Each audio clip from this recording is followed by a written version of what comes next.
Hey, what's good, everybody, man? You are tuned into the Fatherhood is Dope podcast with your guy, Aaron McGee, man. We are clearly here in quarantine season, and so we joining the vibe, man. We getting on the wave just like everybody else. Quarantine cannot stop the show. So we are bringing you another podcast live via Zoom. And I have a special guest with me today, man. I've been trying to get this guy on the podcast for a hot second now. And every time he's in town, somehow we keep missing each other. But I hit him up. I said, fam, we got to do the Zoom call. And he obliged. And so here we are. Ladies and gentlemen, welcome my special guest, Dr. Martez Burks, man. What's good, Tez? What's good, man, Aaron? Like I said, it's definitely it's a blessing, man. Like you said, we've been trying to connect. And every time it's always we missing each other, man. So, hey, I was just so gracious to have that opportunity, to do the Zoom. So, man, thanks for. Yeah, for sure, man. This is so fun. I'm going to take you back, though, bro, because I was on my YouTube channel, like my old YouTube channel, like from back in the day. And, man, I came across the video of me and you sitting down having a conversation, like literally over a decade ago at this point. What video was this? Man, it was for, I used to do the Just Aaron thing. Oh, yeah. Okay. Yeah. Like literally. And if you Google your name, Google Martez Burks, bro, and go to the video section. A video of you with Just Aaron is going to come up. It's going to have a picture of me in common, but it's going to be, but you featured in it. I don't know how these Google Analytics work, but bro, they got you tagged in this video, man. Oh, man, that's dope, man. History, man. Yeah. I like to be in that Google search, man. I think that's pretty cool. Man, so clearly the reason I wanted to have you on the show, man, is first and foremost because you are a father, man, and just seeing the journey that you've been on for these years, in your pursuit of achievement, in your pursuit of education, which we're clearly going to dive into, but seeing you do that and still remain so active and so focused as a father. I've known you for over a decade now, man. For those of you all who don't know our history, man, Tez and I both attended Tennessee State University together. And so just seeing you from on the yard, man, I know that you've always had a laser focus. I mean, before we were in college together, so before I even saw you go on this whole academic journey, like I was more so introduced to you even in college as an entrepreneur, as a businessman who was, a part of the Fly Major crew, throwing parties, not just on campus, but for the city of Nashville, man. Yeah. So to see you take that same type of energy and kind of put it into that same laser focus and put it into your academic journey has been amazing. So let's just crack the whole case open, man. Let's talk about.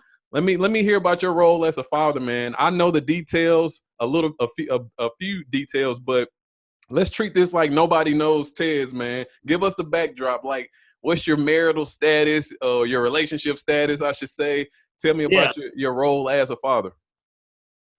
Man, that's pretty loaded. It's a loaded question, man.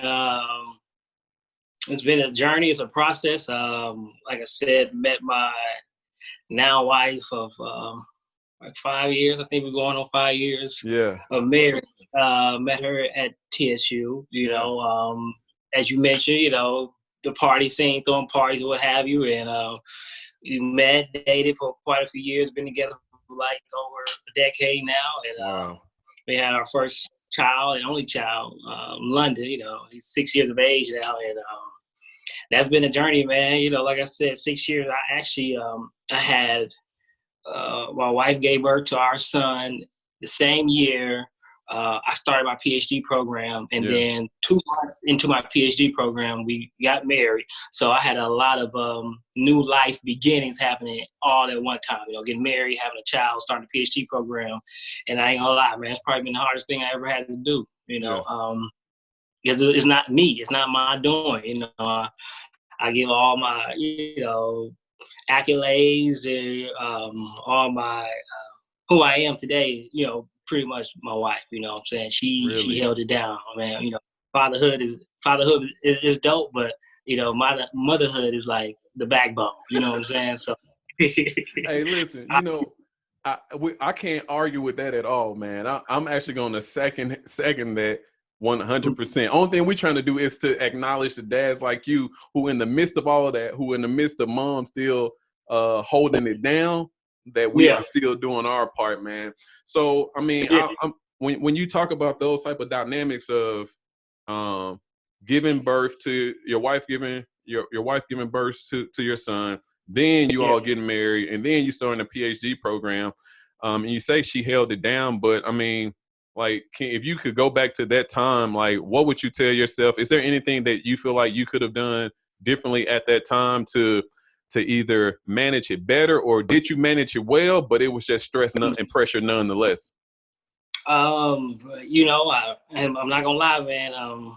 I took a real selfish approach, you know, like, you know, everybody knows who, you know, when you have a goal and a dream and a vision, there's some sacrifices that have to be made, right? You know, so, you know, I knew what I wanted to do for myself that would actually have a, you know, a collateral impact on the family, right? So, like, if I can get this done, and then it set us up for different situations down, you know, down the road. So it was definitely difficult. It was something challenging, and you know, looking back, you know, I did put, you know, my school academic first, you know, and I was kind of missed out on some moments, you know, just being at the house a lot, you know, because they either work, school, research, you know, like I was always moving. So, you know, it was some moments, you know, I'd come home, everything cooked, everybody ate, they sleep, and, you know, it'd be a couple of nights in a row, you know, multiple nights in a row, like.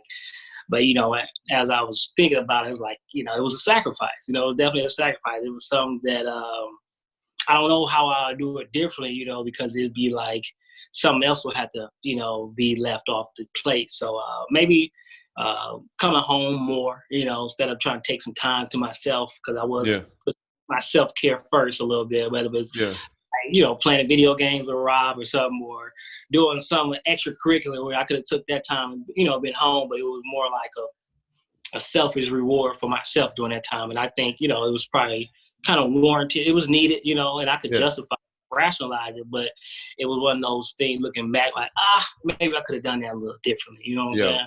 I don't mean to add salt to the wound, but, you know, I used to see you at the gym, like, on the regular. So you was in the gym. You was in the gym more than I was in the gym. But every time I came in the gym, you were either coming or going. Yeah, you know, and like I said, like, that was that one thing that I couldn't remove out. You know what I'm saying? As far as, like, you know, I'm big on mental health, wellness, and things of that nature. Yeah, obviously. Like, more or less, that was my sanctuary, right? And, you know, I made some sacrifices with that time frame. So I was getting up around, you know, like 5:30, 6 o'clock in the morning, trying to get it out the way, right? Yeah. You know what I'm saying? But going to the gym was like, I got to do that. You know, and like I had to, you know, because it was like I would just need to release, you know, some energy, because I had a lot on my plate, and I just had that moment, that hour and a half, to just be able to just woosah. You know what I'm saying? Yeah. Hey, well, let me put this disclaimer out there. So if you're watching this video, then clearly we are recording on Zoom. We are acquiescing to the times, and I did just see a little memo that said my internet was unstable. So don't judge me, judge your daddy, like I always say. No, but at the end of the day, man, what we want to do, we want to make sure that we're still providing a quality conversation. I'm honored. If you're just tuning in, then this is my guest, Dr. Martez Burks, on Fatherhood is Dope, the podcast. So Tez, man, let's talk about London a little bit. So we hear, you know, London was born just a couple of months prior to you starting the PhD program, or around that same time. So, I mean, you know, I follow you just like we all following each other in 2020, right? Via social media. And, you know, from all accounts, man, you know, you still have an active role in your son's life. You definitely, your online presence, man, and what I know about you, I know that you all are a tight unit. The three of you all are always in motion, moving together. But I mean, what's been like, what has it been like navigating not just the program? Because I don't want to just pin you down. I know working on a PhD is a big deal, and it does take a lot out of your life. But for this moment, if you had to put the PhD aside, like, what has life been like, you know, raising your son over the past six years, man? Like, that's a loaded question too, but I'm here for loaded questions and loaded responses. Yeah. No, I mean, it's been like, probably one of the best experiences I ever had. Out of all the things I've done, that's probably one of the things that I actually really look back as like, wow, man, this has helped me learn more about who I am as a person, because it's a little version of you, right? So, whether it's female or male, it's still, that's a part of you that's right there representing you. So it's like to be able to be with him every day, to be able just to hear him express himself and grow in different ways, it helps me just to learn more about who I am as a father, man. And he's just been a complete joy, very energetic, very outgoing, he's just a better version of me, right? He's spiritual, he's actually open to a lot of things. And we have a lot of similar ways as well too, but he's his own individual. And by him being who he is, it just continued to just, push me, right? Because, he has a lot of questions, and a lot of things that he want to have answers to. Just being with him is just like, wow, man, this is what life is about, for me, it's more about, being here for him and being able to guide and teach him on certain things. But, it's just helping me to be mindful of some of my behaviors too, just because of how, he's a sponge, so he's very observant. He's always want to know why and what's this. So it's like, I got to kind of scale back on some things. I had to, make some personal changes in my life, whether, i.e., going to parties and being so entrenched in that, so I just had to make some changes because it's like, okay, what version of me do I want him to see, and what do I want to keep on investing in him? So, London as a whole, man, he just really helped shape me to be, a better person, and I'm not perfect. I'm just striving to keep growing and keep, absolutely, actually fulfilling more goals and dreams, because I'm like, man, I want him to be able to know when it's all said and done that his dad didn't leave no stones unturned. His dad was, not necessarily a go-getter, but he was passionate about what he wanted to pursue, and I want him to do the same thing. So, he just continued to push me and motivate me, and it's just, it's a blessing, though. It really is a blessing. Man, what I really want to get into how you all are navigating this current season, where all of the world, America, well, almost all of the world is dealing with Corona. There's another place that they going about business as usual. I'm not going to mention that country, but at the end of the day, I think, but you hit on something that I want to, let me get back on track. You hit on something that I kind of want to expand upon a little more because I'm thinking about the dad that's listening to this who may be a first-time father, have a newborn child, and maybe they're not throwing parties, but maybe they're doing something else. Maybe they have another, their lifestyle prior to their child is, for whatever reason, conflicting. And conflicting could just be time management and schedule, or it could be the type of work, or it could be, the nightlife. It could be a myriad of things. But if you can kind of just talk about like just that transition phase of you deciding that this is my life this is my life pre-child, and then these are the transitions that I have to make.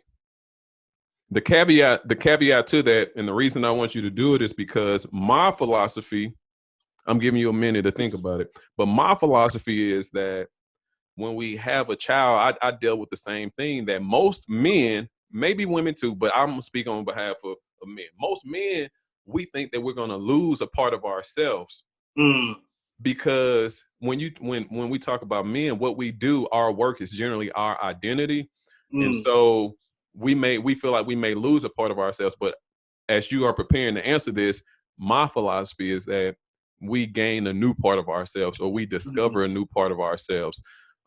That's kind of on the back end, but I just want you to elaborate a little bit more on the actual transition. Like, how did that impact you?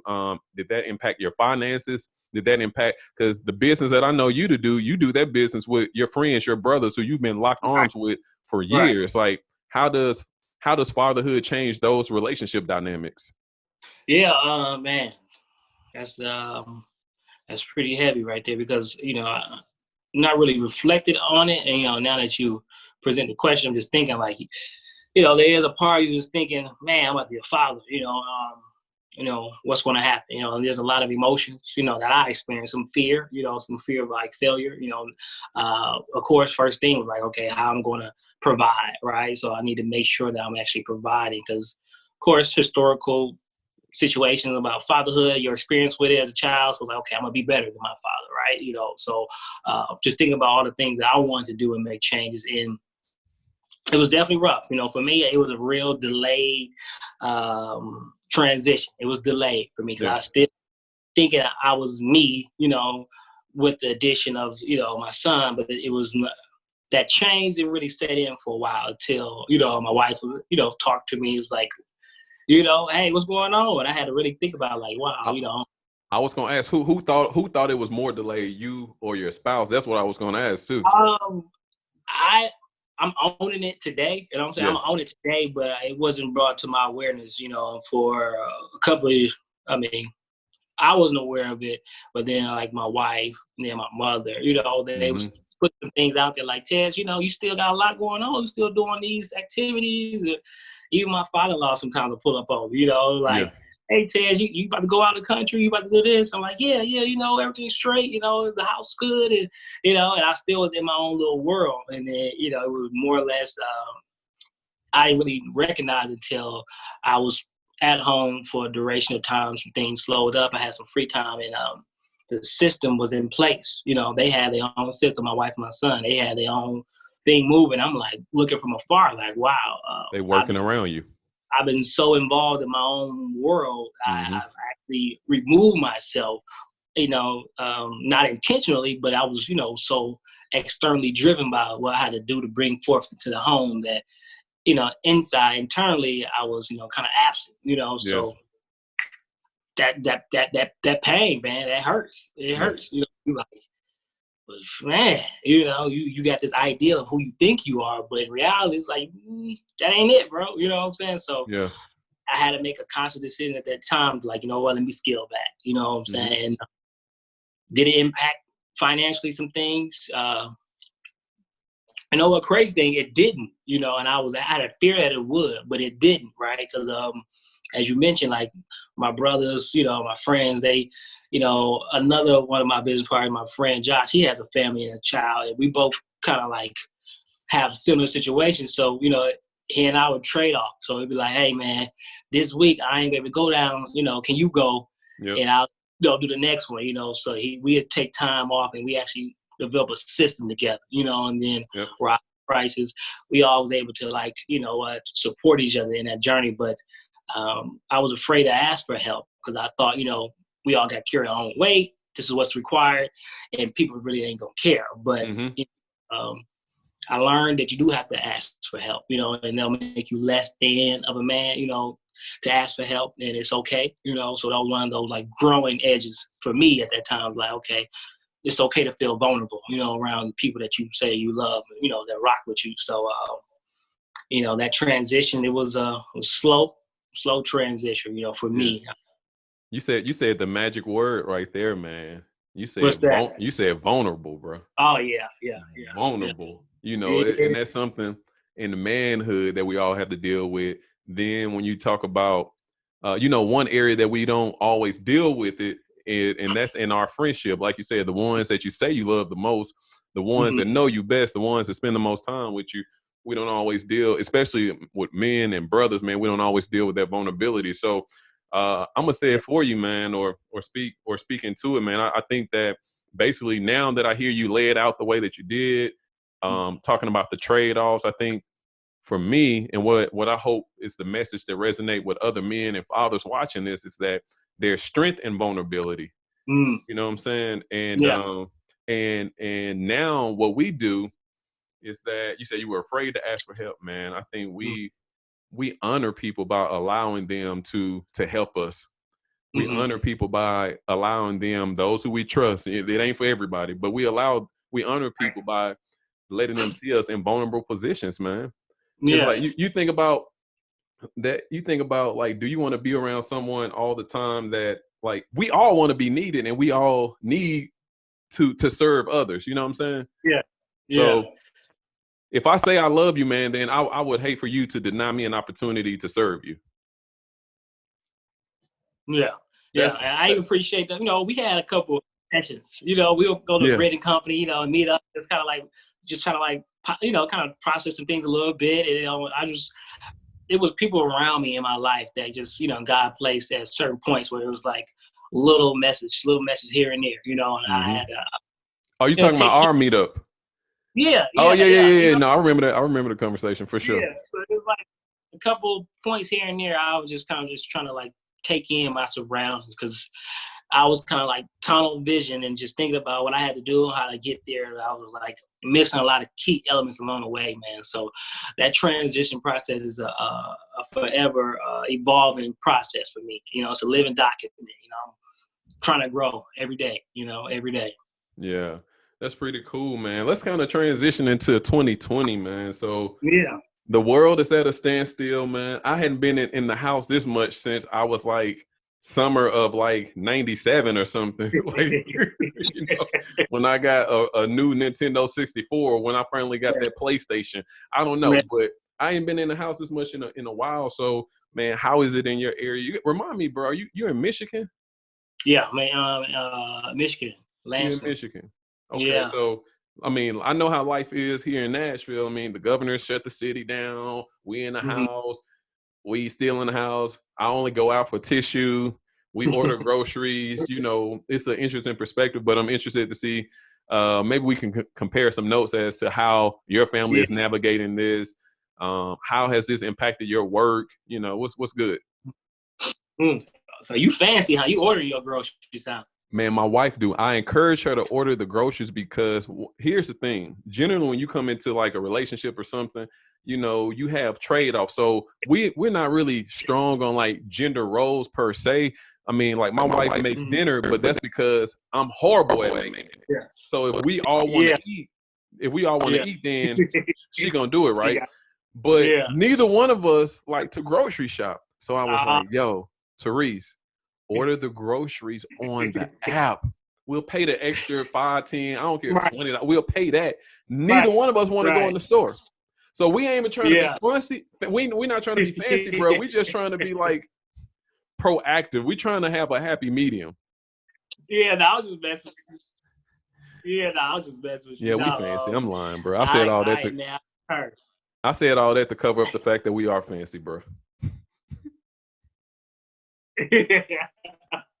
Yeah, no, actually I hate grocery shopping too, man. Yeah. You know, and it's funny how certain situations, you know, like I just look at my wife like, man, I appreciate her so much because that's what she did, you know.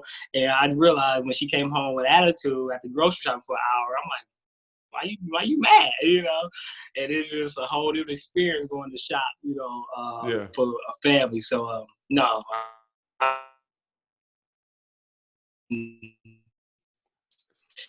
Yeah, quarantine. I'm in the house. I make a bi-weekly Costco, everything I need. You know, all the groceries.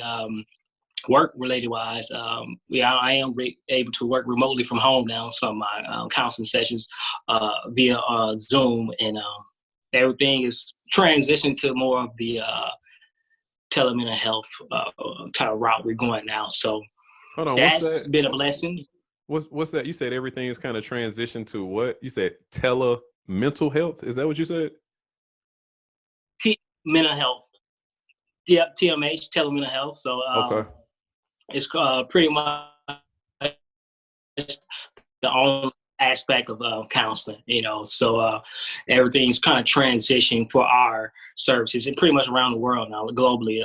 Telemental health is like booming, you know. Zoom stocks went up, you know. So that's been different. It's definitely different from doing face-to-face psychotherapy to via Zoom now. But like I said, it's a blessing to still be able to be employed during this time and have, you know, income coming in. So for me, like you said, just being at home is the most. I think I ran through every Netflix special, just got done doing Ozark.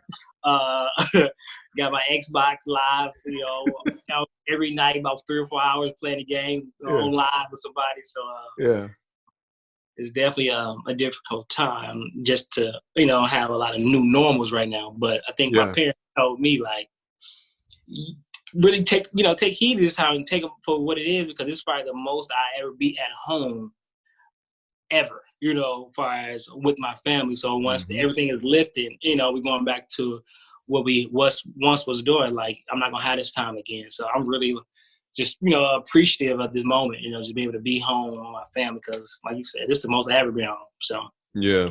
Hold on, what shows you watching on Netflix, man? I heard Ozark, which I hadn't watched one episode of.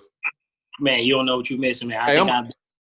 Hold on, I got to tell you this about me though, bro. So this is how I am with shows, man. So if everybody else is watching it, you're not on it. I'm gonna chill. I'm gonna chill on it. I'll watch it the season later, because I don't know. I'm that. It's probably pride, man. I don't want everybody thinking they can influence what I'm watching. You know what I'm saying? So I'm the type that I hate to admit it, but so I finally watched Game of Thrones. I watched all of the seasons in April of 2019. When the last season was just airing, I was just starting the first one, watching all of them straight through. It's been on since 2012. I never seen it. Okay, I'm not gonna advocate for it on the podcast, but if you call me or we text each other, bro. Yo. Yeah, I hear you. Yeah, okay, but what you watching on Netflix? You said Ozark. Yeah, I just finished that. They only third season, so I had to go back and watch the first season because I just stopped watching it. So I actually just started watching it again and got hooked. So Ozark. Then we just watched that new the writer Kenya Barris from Blackish. He just came. He just came out with a new Netflix series called Black AF. I don't know if we can cuss on this. I've seen the trailer. But yeah. So that's been kind of funny. But just pretty much just going through watching different things, man, on Netflix. Actually, I just started binging on some books too. So just personal stuff. Yeah, man. I got my book sitting right here, man. I realized I love my books, but I hadn't been in love with my books for a while because there's so many other things. And man, I was just looking at my titles the other day and was just enamored, yo, I miss this. I miss my books, man. I miss the relationship with my books. I got my laptop sitting on about 8 books right now. So, but I miss my relationship with my books, man. And so I've been diving into some other books, just flipping through chapters, just reading it just to kind of get that love back. So I feel it. Yeah. Well, look, this is what I want to do, man, with the time that we have left. I don't know when this Zoom call going to end, so we better make the best of it. So I'm thinking about, did you give us the backdrop of what you do professionally? We know you're a doctor, and so you a psychologist? Yeah. Okay. Yeah. Shout out to the Black psychologist, man. You just got to put a fist in the air for that. Yeah, man. A staff psychologist at Michigan State University at their Olin Health Center. Hey, Tess, hold on 1 second. The internet just tried to rob you of that glory. Oh, I got some static over here. I know what you said, but can you run that back by us? What's your profession? Staff psychologist at Michigan State University. We have CAPS, which is Counseling and Psychiatry Services. So it's all in the health department sector. So we service the student body. So I work with undergrad, graduate students, anyone who's a student of MSU, Michigan State University. So did my internship there. So I completed my PhD program internship there, and then hired on as a staff clinician the following year. Yeah, sweet. That's what your bio on their website says too, man. I read that. Oh. I Googled you earlier, bro. I'm telling you, that's how I know that the Just Aaron came up. I said, let me see what Ted's got out here in the universe, in the interverse. Yeah. So that's cool. Okay, so now knowing what your profession is and that you do this on a regular, man, I just wanted to know if you can provide some tips for dads, especially. I'm always talking to dads. I need to stop preferencing that. But it provides some tips for dads, man, during this time of being quarantined, whether they're professional tips, personal tips, just about managing their mental health. You talk about your wellness and being fit and things like that. But what would you say to dads during this time, man, of being in quarantine with their families? We're probably spending the most time we've ever spent with our families in a long time as well. Right, right. So just to, follow up on that, I mean, more or less, enjoy this time, man. Like, I really, really enjoy this time. There's a lot of positive things that can come from this moment. Like I said, it hasn't been too often I've been able to get immersed into what my son life is like, what it is for him as a 6-year-old boy, so we've been able to kind of like, well, I've been able to kind of just watch him, and just watch little mannerisms, look at his curriculum from school, see how he interact with his teacher via Zoom for their classroom sessions that they're holding, so just really being able to just kind of just sit back from afar and just really look at the moments that, I've missed out by being at work every day or things of that nature. So really, man, just utilize this time to just reestablish and reconnect with the family. I think it's important, because it's probably some things you may not be aware of because of your presence not being, always in the home. So I really would say just, utilize this time to bond, man. Like, we bought Frisbee, bought some little baseballs, and we just go outside, just utilize just moments that you cannot put a price on, so definitely bond with your child, even with your spouse as well too, work on that component. Maintain some type of self-care practice. I definitely would say that. For me, self-care is just simple as, going for a walk, reading a book, doing like a couple of minutes of meditation. I got a little in-house gym, pull-up bars, push-ups, just things that I want to do that I feel like is something that I need to continue just to stay mentally stable. Self-care, minimize the social media intake, and not saying social media is bad, but, definitely think that we should be mindful of like the information that we allow into our vessel, because there's a lot of fake news out there, right?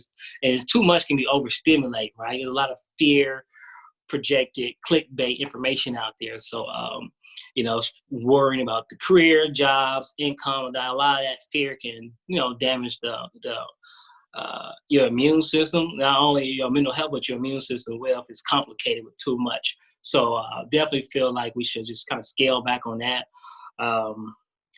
Focus on having a positive mindset during this time frame, utilizing laughter, so getting some type of new vibration. So laughter, music, just different things to, really impact the spirit, so for me, prayer, prayer works. I saw you put a new segment out about reading the Bible with your child, so I thought that was pretty dope, so really utilizing, a lot of different mechanisms to help, keep you sane during these trying times, right? Because one thing I do want to say that I found challenging is like trying to be productive during this time frame, right? Because there's a lot of pressure, especially for, individuals like you and I who are very ambitious, goal-driven. When you find yourself feeling like you're not meeting those expectations that you put on yourself, then you like to judge. You place judgment on yourself, right? So I'm asking us to not place judgment on myself during this time, right? Because just ask yourself this question: how realistic is it for you to be productive when you're in a war, right? Or when you're in a crisis, right? You're like, how fair is it to ask yourself, like, man, you gotta be productive during this pandemic that you've never experienced in your life before, right? So there's a lot of new experiences that we're trying to make sense of, but yet we're still trying to hold ourselves to the old version of ourselves, pre this pandemic. Like, oh man, I was doing this, I was getting this done. Like, man, be real with yourself. Like, no, it's okay. It's okay to not be as productive today during this pandemic. Maybe scale back on those expectations, and maybe maybe just have some smaller goals that you want to accomplish. But don't place no judgment right now. It's not fair to you or your family.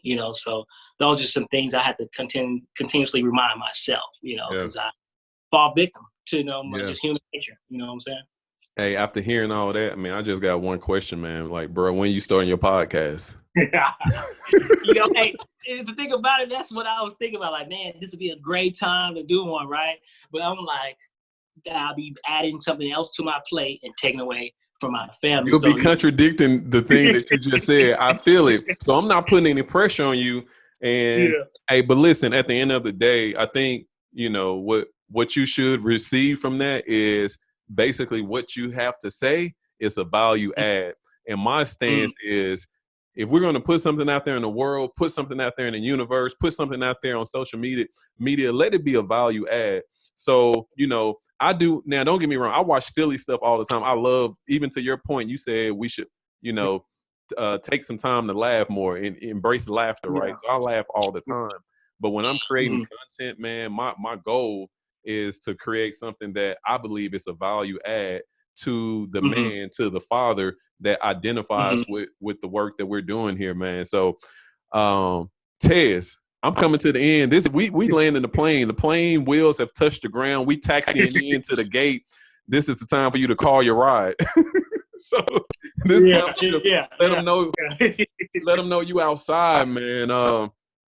You know, when I ask all dads this, man, particularly because of your profession, because of your lifestyle.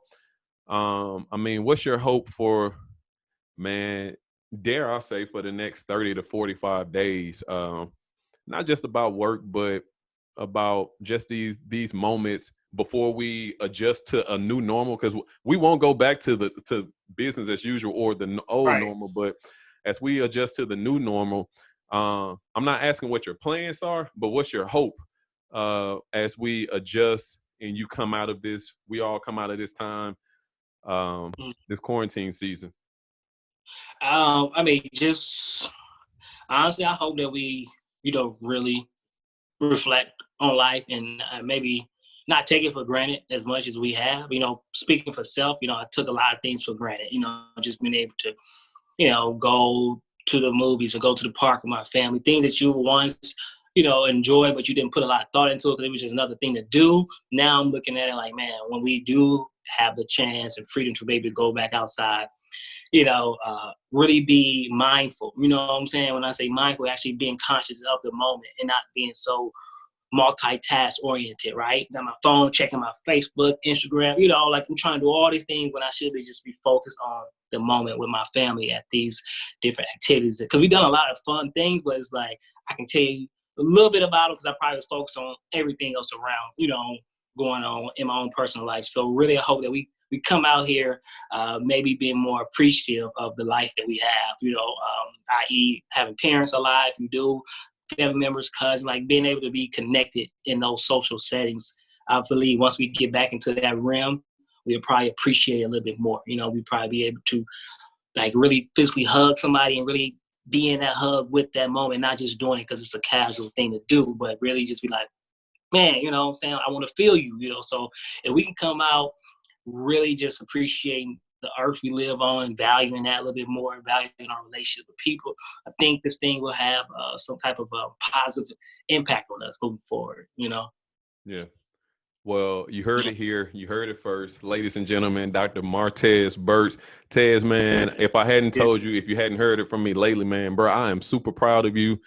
And you gave me a piece of advice almost 10 years ago when I was doing the Just Airing show. And I remember you walked out of the studio and we was talking. I was like, man, how do you think that went, et cetera?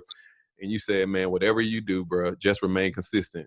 And it's a simple message, right? We hear this all the time.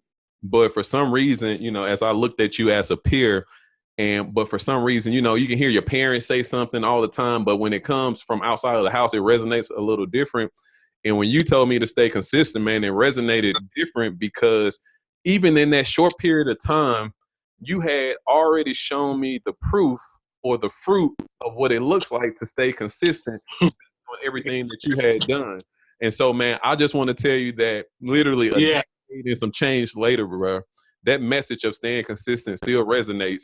So I'll pass it back to you, man, to say I'm proud of you, bro, and all that you do, even in your fatherhood. Stay consistent. Thank you, man. I actually want to say I want to thank you for just keeping a promise that you made to yourself, right? You know what I'm saying? And that's just me saying, by you staying consistent, by you, I mean, like you said, the Just Aaron show, I was just like, wow, that's been a minute. But to see the progression from the Just Aaron to where you at today, I'm like, man, I just want to make sure I say thank you for just keeping a promise you made to yourself. We make promises to ourselves all the time, and sometimes we fall short. So, just to say, I admire your work ethic. I admire everything that you're doing, man. So keep that going, because you give me the fuel I need. But if I feel like, I'm going to scale back, and I look up and I see Aaron got another thing popping, like, you know what?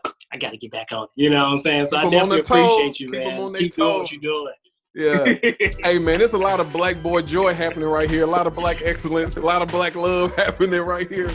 Man, we holding it down for TSU, man. Hey, yo, this has been an episode of Fatherhood is Dope, the podcast, man. I'm your guy, Aaron McGee. I appreciate you all tuning in, checking out the wisdom and advice of my special guest, Dr. Martez Burks, man.